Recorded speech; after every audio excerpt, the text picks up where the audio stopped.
Chegou a hora de conhecer mais um destino do quadro Minha Cidade. E quem conta pra gente é o repórter Pablo Caires. Boa tarde, Pablo. Aonde você foi dessa vez? Boa tarde, Maria. Boa tarde a todos. Eu estive em Buenópolis, na região central do estado. Um município de moradores simples, de belas paisagens, boas histórias e curiosidades também. Você já imaginou, Maria, por exemplo, uma rua em que passa um córrego no meio? Difícil imaginar. Essa foi algumas das situações inusitadas que eu e o repórter cinematográfico Ricardo Alves encontramos por lá. Veja só.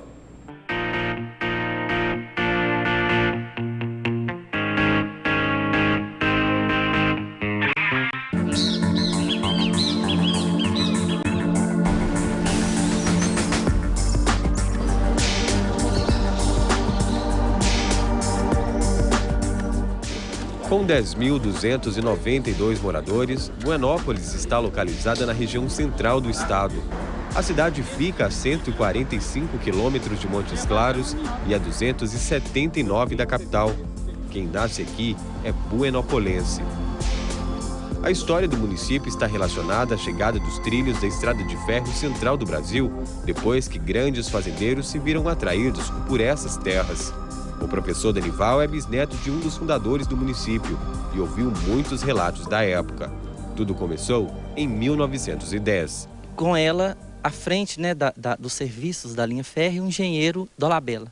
E esse engenheiro ele muda o traçado dessa linha, que passaria pela Serra de Minas. Ele muda o traçado para estar beneficiando a fazenda dele, a fazenda Dolabella, que fica aqui logo à frente. A linha foi inaugurada em 1914 e também ocupou parte da fazenda Riachão, que deu origem ao primeiro nome do município. No mesmo ano, o povoado passa a se chamar Buenópolis, uma homenagem ao governador do estado na época, Coronel Júlio Breno Brandão. Aqui, onde é o residencial Cidade Nova, era a ponta dos trilhos, um ponto importante para a evolução da localidade. Toda a produção do norte de Minas e da Bahia passava por estas ruas, em direção ao Curral de Contagem, que hoje já não existe mais. A estação de embarque era transportada para os grandes centros no sul do país. Isso fez com que o município, o distrito, se desenvolvesse muito rápido, porque vieram com as tropas, várias pessoas, e aqui se instalavam e as condições geográficas daqui permitiam com que as pessoas se apaixonassem pelo local e aqui se desenvolvesse tão rapidamente. Outra riqueza histórica de Buenópolis é o distrito de Curimataí, que fica a 35 quilômetros da sede do município. O lugar foi herdado de Diamantina e é a grande paixão de seu Márcio. O morador conhece bem a história do local. Começou pela coroa portuguesa, com o destacamento policial para conter o contrabando do ouro-diamante que de Diamantina vendia em Jacobina, na Bahia. E por aí foi aumentando o pessoal, Na Praça Matriz está a igreja de Nossa Senhora da Conceição, construída ainda no século XVIII. Mas as curiosidades são muitas.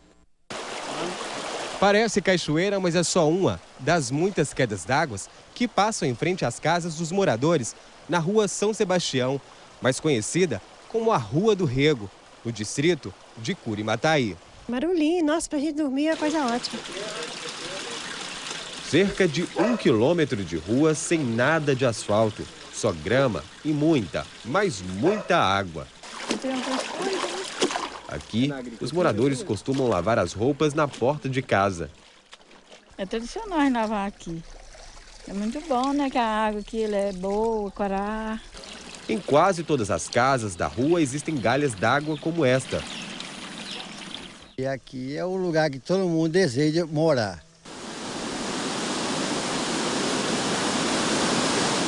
Outra atração do lugar é a Cachoeira de Curimataí, na Serra de Minas. A parede toda em mármore e a cor da água impressionam. A principal fonte turística aqui de Curimataí e que também abastece, mas em cima são tiradas as águas para estar abastecendo as casas e os moinhos, que tem vários nos caminhos da cachoeira. Buenópolis é cercada por serras. É aqui que fica a entrada do Parque Estadual da Serra do Cabral, criado em 2005.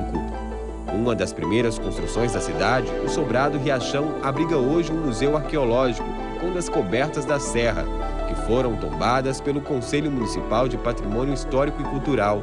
Uma delas são as pinturas rupestres de 4.000 anos.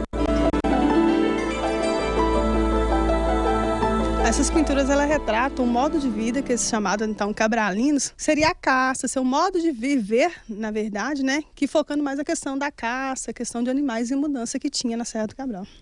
O parque tem 22.495 hectares. Aqui existem nascentes responsáveis pelo abastecimento de várias comunidades e também uma grande diversidade da flora e da fauna brasileira. A gente tem vários animais como a onça, o lobo-guará, o tatu-canastra, que estão na lista de espécies ameaçadas pela extinção, a gente tem aqui na Serra do Cabral. Mesmo com tanto potencial turístico, é da agricultura familiar que vem a renda que movimenta o município. Foi nesta fábrica fechada que durante 60 anos funcionou a produção da farinha, rapadura e a tradicional cachaça. E nosso passeio teve esse espaço para mais uma surpresa. Essa é a casa-sede da Fazenda do Condado. E a moradora aqui é a Ivete de Teixeira Toledo, que é da família dos fundadores da cidade, né, Ivete? E como a gente pode perceber, muitas artes feitas por você. O artesanato é um ponto forte de Buenópolis? Sim, perfeitamente. Por que as pessoas vivem aqui de arte? É uma cidade muito inspiradora? Com certeza. E um ponto turístico futuramente com esse nossa Serra do Cabral, né? Com o circuito, com certeza isso vai ser um grande atrativo. Uma das curiosidades da casa são estes tanques de água corrente. Pelo menos nessa área externa são 2, iguais a estes aqui, que jorram água o ano inteiro.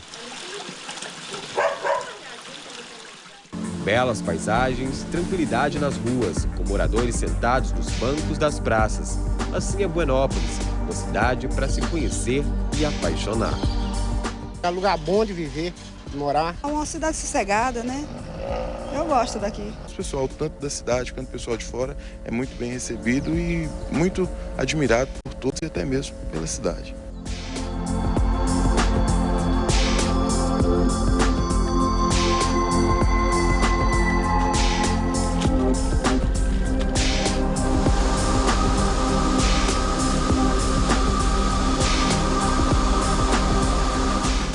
Incrível, hein, Pablo? Quantas belezas naturais em tempo de seca, que a gente vive aí nessa nossa região, uma seca maior dos últimos 40 anos. Ver tanta água deve ser algo muito emocionante. Felizmente a seca não é um problema para os moradores da região central do estado. Agora, outra curiosidade é que a cidade é moldurada por serras. Do outro lado, de um lado fica a Serra do Cabral, do outro fica a Serra do Espinhaço. Mais precisamente, o Parque Nacional das Sempre Vivas. Com aglomerados rochosos, uma vegetação e fauna diversificada.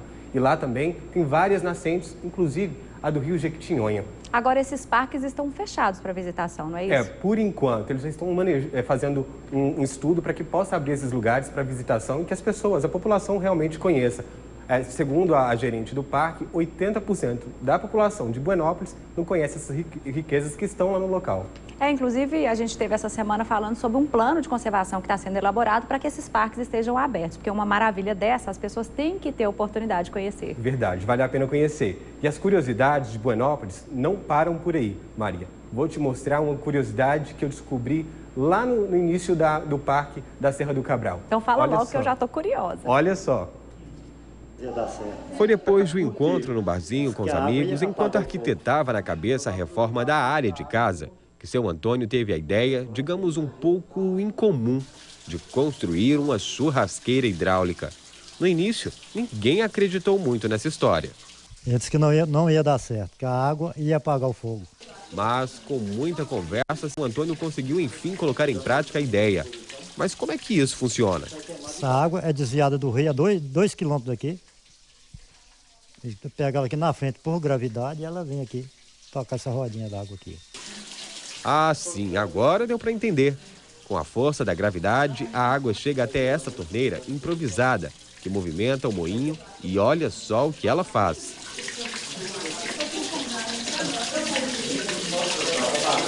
E a carne, como é que fica, seu Antônio? Bem saborosa, porque ela queima por igual, né? Uma só é uma parte mais queimada que a outra, né?